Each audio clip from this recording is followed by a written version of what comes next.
नमस्कार। लॉ दर्पण में आपका स्वागत है।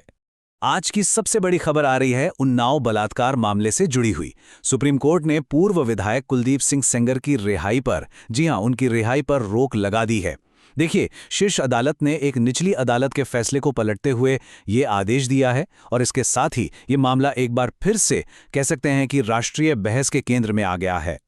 अब सवाल ये उठता है कि आखिर सुप्रीम कोर्ट को इसमें दखल क्यों देना पड़ा।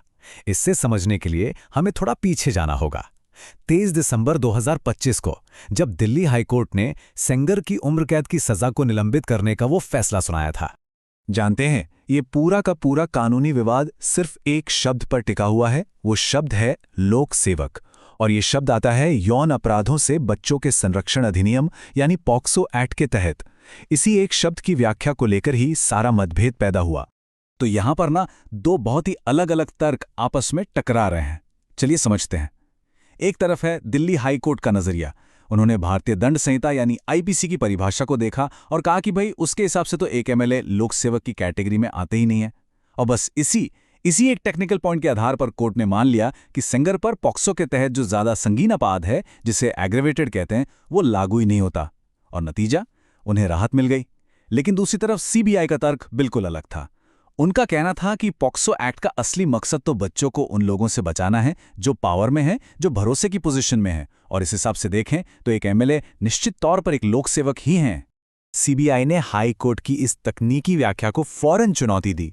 उनका मानना था कि कानून की भावना, उसकी आत्मा को एक तकनीकी परिभाषा से ऊपर रखना चाहिए।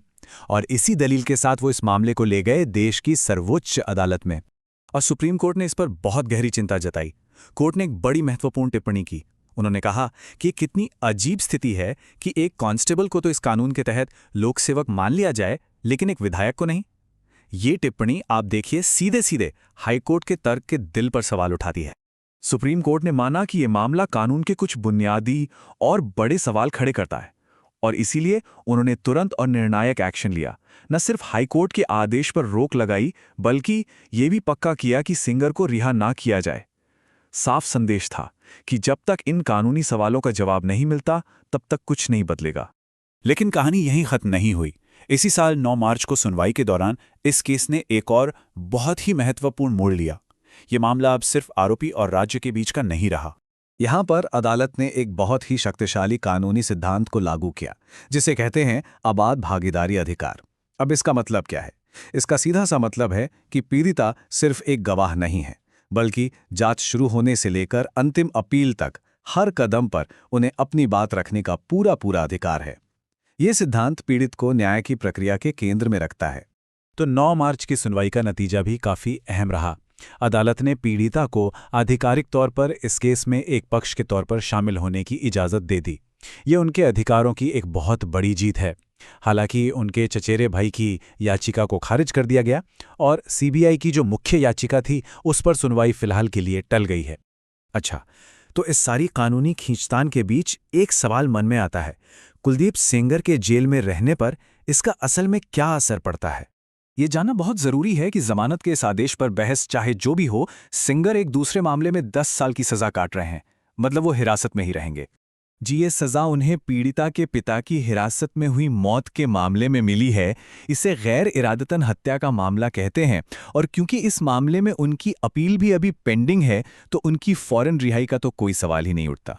तो अब ये मामला तो आगे बढ़ेगा ही, लेकिन अपने पीछे एक बहुत ही महत्वपूर्ण सवाल छोड़ गया है। सवाल हमारी पूरी कानूनी प्रणाली के लिए है। सवाल ये है कि क्या अब वक्त आ गया है कि बच्चों के खिलाफ होने वाले अपराधों के लिए कानून में साफ साफ एकदम स्पष्ट तौर पर यह लिख दिया जाए कि विधायक भी लोक सेवक हैं, ताकि भविष्य में इस तरह की कोई कन्फ्यूजन, कोई अस्पष्टता बाकी ही ना रहे। सटीक कानूनी विश्लेषण के लिए लॉ दर्पण देखते रहें।